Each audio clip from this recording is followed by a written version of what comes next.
Hello my dear students, welcome back to my channel. तो आज हम एक बहुत ही इम्पॉर्टेंट टॉपिक पढ़ने वाले हैं जिसका नाम है कोलेलिथियासिस। ये आपका पैरा क्लिनिकल साइंस का एक बहुत ही इम्पॉर्टेंट टॉपिक है। So let's start. सबसे पहले क्या होता है कोलेलिथियासिस? तो कोलेलिथियासिस में जो कोल है उसका मतलब होता है बाइल और लिथ मीन्स होता है स्टोन। ठीक है, तो अब इसी के हिसाब से हम इसकी डेफिनेशंस के बारे में पढ़ते हैं। तो presence of stones in the gall bladder is refer to as cholelithiasis. तो अगर आपके गॉल ब्लैडर में स्टोन्स की प्रेजेंस होती है तो उसी को हम क्या कहते हैं, कोलेलिथियासिस। ठीक है, गॉल ब्लैडर आपका वो ऑर्गन है जो आपके बाइल जूस को क्या करता है, स्टोर करता है। और अगर उसी में आपके स्टोन्स पाए जाते हैं तो उसको हम क्या कहते हैं, कोलेलिथियासिस। ठीक है, और and what is gall bladder बता दिया मैंने कि ये क्या स्टोर करता है, आपके बाइल जूस को स्टोर करता है। ठीक है, सो आप एक डायग्राम देख सकते हो, तो इसमें आपको गॉल ब्लैडर दिख रहा होगा। So this is your gall bladder. ठीक है, यहाँ से एक डक्ट जाती है जिसका नाम है सिस्टिक डक्ट। ठीक है, और गॉल ब्लैडर के साइड में क्या होती है, आपकी right and left hepatic ducts. Hepatic ducts आपकी लीवर की होती है, बेसिकली लीवर से ओरिजिनेट होती है हिपैटिक डक्ट्स। और सिस्टिक डक्ट आपकी गॉल ब्लैडर से ओरिजिनेट होती है। ठीक है, तो गॉल ब्लैडर से जाती है आपकी सिस्टिक डक्ट, और right and left hepatic duct से आपकी जाती है कॉमन हिपैटिक डक्ट। ठीक है, this is right hepatic duct and this is left hepatic duct, और यहाँ से आपकी क्या जाएगी, कॉमन हिपैटिक डक्ट। ठीक है, and this is the duodenum. ठीक है, and these are the gall stones. ठीक है, जिसके कारण एक कंडीशन बन जाती है जिसको हम क्या कहते हैं, कोलेलिथियासिस। ठीक है, आप देख सकते हो स्टोन्स गॉल ब्लैडर में, तो इसी को हम क्या कहते हैं, कोलेलिथियासिस। अब देखते हैं कितने प्रकार के गॉल स्टोन्स होते हैं गॉल ब्लैडर में। ठीक है, तो देयर आर 3 टाइप्स। ठीक है, 3 टाइप्स के स्टोन्स होते हैं गॉल ब्लैडर में। सबसे पहले होते हैं कोलेस्ट्रोल स्टोन्स। सबसे पहले क्या होते हैं आपके कोलेस्ट्रोल स्टोन्स? क्या होते हैं कोलेस्ट्रोल स्टोन्स? इनमें 80% कोलेस्ट्रोल होता है। कितना परसेंट कोलेस्ट्रोल होता है? 80% कोलेस्ट्रोल होता है। Vary in colour from light yellow to dark green.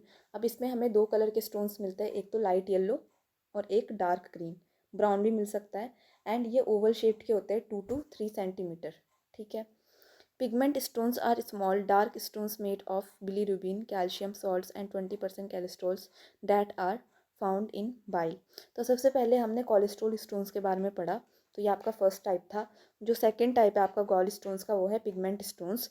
ये आपके छोटे छोटे होते हैं। ठीक है, डार्क होते हैं और बिलीरुबिन के बने होते हैं। Calcium salts and 20% cholesterol that are found in bile. जो आपने कोलेस्ट्रोल स्टोन पढ़ा था उसमें आपका 80% कोलेस्ट्रोल था, लेकिन जो आपके पिगमेंटेड स्टोन्स हैं उनमें आपके 20% कोलेस्ट्रोल्स होते हैं। ठीक है, this was the second type. अब थर्ड टाइप के बारे में पढ़ते हैं। थर्ड टाइप है आपका मिक्स्ड कॉल स्टोन्स।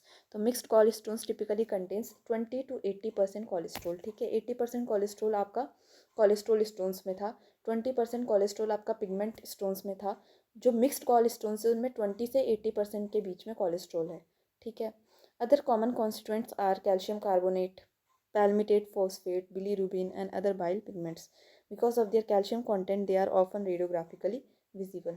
ठीक है, तो अगर आपसे पूछेंगे कि कौन से गॉल स्टोन्स आपके रेडियोग्राफिकली विजिबल होते हैं, तो मिक्स गॉल स्टोन्स आपके रेडियोग्राफिकली विजिबल होते हैं। मीन्स आप इनको रेडियोग्राफ में देख सकते हो।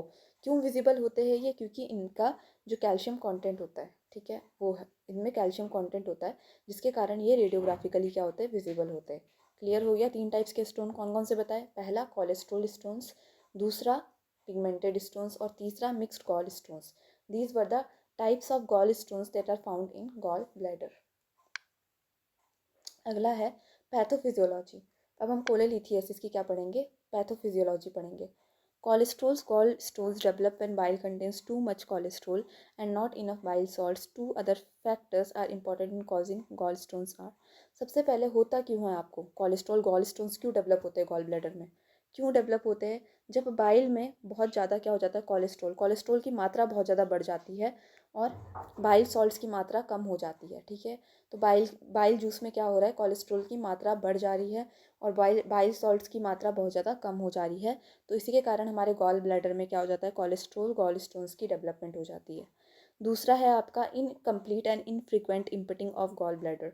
अगर आपका गॉल ब्लैडर एम्पटी नहीं हो रहा है टाइम से, ठीक है, उसकी जो एम्पटिंग है वो क्या हो रही है, इनकम्प्लीट हो रही है। ठीक है, जिसके कारण आपका जो बाइल है वो क्या हो जाता है, ओवर कंसनट्रेटेड हो जाता है। क्या हो जाता है, इसकी कंसनट्रेशन बहुत ज़्यादा बढ़ जाती है और धीरे धीरे क्या हो जाता है, गॉल स्टोन का फॉर्मेशन हो जाता है। ठीक है, the second factor is the presence of proteins in the liver and bile that either promote or inhibit cholesterol crystallisation into gall stones. और एक और फैक्टर होता है कि जो लीवर है उसमें क्या होता है, प्रोटीन्स प्रेजेंट होते हैं। ठीक है, और बाइल प्रेजेंट होता है जो कि प्रोमोट करता है या फिर इनहिबिट करता है cholesterol crystallisation into the gall stones. ठीक है, कोलेस्ट्रॉल की क्रिस्टलाइजेशन करता है जिसके कारण गॉल स्टोन्स बन जाते हैं आपके गॉल ब्लैडर में। तीनों रीजंस आई होप समझ में आ गए होंगे। पहला क्या था कि कोलेस्ट्रॉल गॉल स्टोन्स तब डेवलप होते हैं गॉल ब्लैडर में जब बाइल क्या हो जाता है, बहुत ज़्यादा कोलेस्ट्रॉल डेवलप करता है और बाइल सॉल्ट्स की मात्रा क्या हो जाती है, कम हो जाती है। दूसरा क्या था, incomplete and infrequent emptying of gall bladder. Gall bladder ढंग से एम्पटी नहीं होता है जिसके कारण बाइल क्या हो जाता है, बहुत ज़्यादा कंसनट्रेटेड हो जाता है जिसके कारण आपके गॉल स्टोन्स की फॉर्मेशन हो जाती है। और तीसरा क्या पढ़ा हमने कि लीवर में क्या होते हैं, प्रोटीन्स प्रेजेंट होते हैं। ठीक है, और बाइल प्रेजेंट होते हैं जो क्या करते हैं, कोलेस्ट्रॉल की क्रिस्टलाइजेशन को इनहिबिट करते हैं। ठीक है, जिसके कारण गॉल स्टोन्स का क्या हो जाता है, डेवलपमेंट हो जाता है गॉल ब्लैडर में। ठीक है, क्लियर हो गए तीनों। तो this was the pathophysiology. Now etiology. Etiology मतलब कॉजेस, क्या क्या कॉजेस हो सकते हैं आपके कोलेलिथियासिस के। सबसे पहला है ओबेसिटी। ठीक है, दूसरा है आपका प्रेगनेंसी, तीसरा है आपका गॉल ब्लैडर स्टेसिस, चौथा है आपका ड्रग्स और पांचवा है आपका हेरिडिटी। ठीक है, these are the causes of cholelithiasis. अब आ जाते हैं साइंस एंड सिम्टम्स, क्या क्या साइन और सिम्टम्स दिखाई देंगे अगर आपके गॉल ब्लैडर में स्टोन्स है।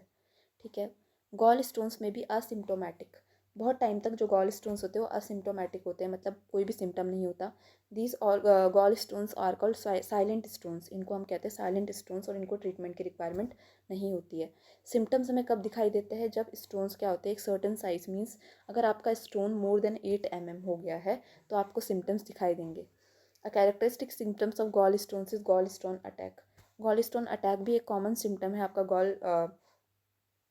कोलेलिथियासिस का, इन विच अ पर्सन में experience intense pain in the upper right side of the abdomen. ठीक है, तो मोस्ट कॉमन सिम्टम क्या है कि एब्डोमन के अपर राइट साइड में हमें पेन होता है। ठीक है, जिसको हम क्या कहते हैं, गॉलस्टोन अटैक कहते हैं। ठीक है, बाकी ये बता दिया मैंने कि काफ़ी सालों तक जो गॉल स्टोन्स होते हैं वो असिम्टोमेटिक होते हैं विदाउट एनी सिम्टम।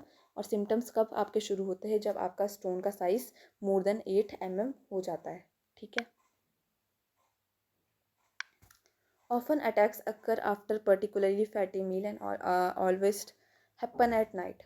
ठीक है, जो आपके गॉल स्टोन अटैक्स है वो आपके फैटी मील के बाद ही होते हैं और नाइट में होते हैं। ठीक है, और इसके अदर सिम्टम्स क्या है, आपके एब्डोमिनल ब्लोटिंग हो जाती है, intolerance of fatty foods, belching gas, indigestion. ठीक है, ये भी आपके अदर सिम्टम्स है कोलेलिथियासिस के। क्लियर। डायग्नोसिस, अगर आपको इन स्टोन्स का पता लगाना है तो कैसे करोगे, सबसे पहले करोगे एब्डोमिनल अल्ट्रासाउंड, एब्डोमन का अल्ट्रासाउंड करोगे, उसमें आपको गॉल स्टोन्स दिखाई देंगे। दूसरा है हिस्ट्री और फिजिकल एग्जामिनेशन, तीसरा है आपका सिटी एब्डोमन करोगे और चौथा है आपका प्लेन एक्सरे करोगे। इनसे आपको क्या नज़र आएंगे, आपके गॉल स्टोन्स नज़र आएंगे। ठीक है, so this is the diagnosis. Next है ट्रीटमेंट। ट्रीटमेंट में क्या क्या कर सकते हो आप, surgical removal of gall bladder. ठीक है, गॉल ब्लैडर को सर्जिकली रिमूव कर दो। लैप्रोस्कोपिक कोलेसिस्टेक्टोमी, या तो आप क्या कर लो, कोलेसिस्टेक्टोमी कर लो। ठीक है, ये भी एक टाइप की सर्जरी होती है। क्लियर हो गया। नेक्स्ट इस कॉम्प्लिकेशन, क्या क्या हो सकती है, तो कॉम्प्लिकेशन आपकी हो सकती है, कोलेसिस्टाइटिस हो सकता है आपको। ठीक है, मतलब गॉल ब्लैडर में सिस्ट आपका डेवलप हो सकता है। ठीक है, कोलेडोकोलेलिथियासिस हो सकता है, परफोरेटेड गॉल ब्लैडर में कैंसर हो सकता है, कोलेंजाइटिस हो सकता है आपका, पैनक्रियाटिटिस हो सकता है, मतलब आपके पैनक्रियास में इन्फ्लामेशन हो सकता है। ठीक है, गैंग्री और एब्सेसिस हो सकते हैं आपके। तो ये कॉम्प्लिकेशंस हो सकती है आपको कोलेलिथियासिस के कारण। ठीक है, नर्सिंग डायग्नोसिस इतनी इंपॉर्टेंट नहीं है बट देख लेते हैं। Acute pain related to gall bladder stones, ineffective breathing pattern related to pain secondary to disease, risk of dehydration related to vomiting, imbalanced nutrition, less than body requirements, risk और infection related. ठीक है, ये आप खुद ही पढ़ लेना. ठीक है,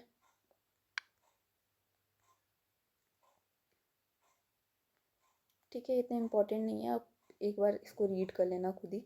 monitor and record vital signs. ठीक है, एडमिनिस्टर मेडिकेशन, मतलब ये आपको फॉलो करना है, ये आप देख लेना. ठीक है, so this was all about cholelithiasis.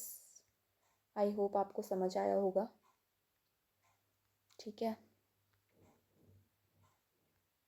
Thank you so much,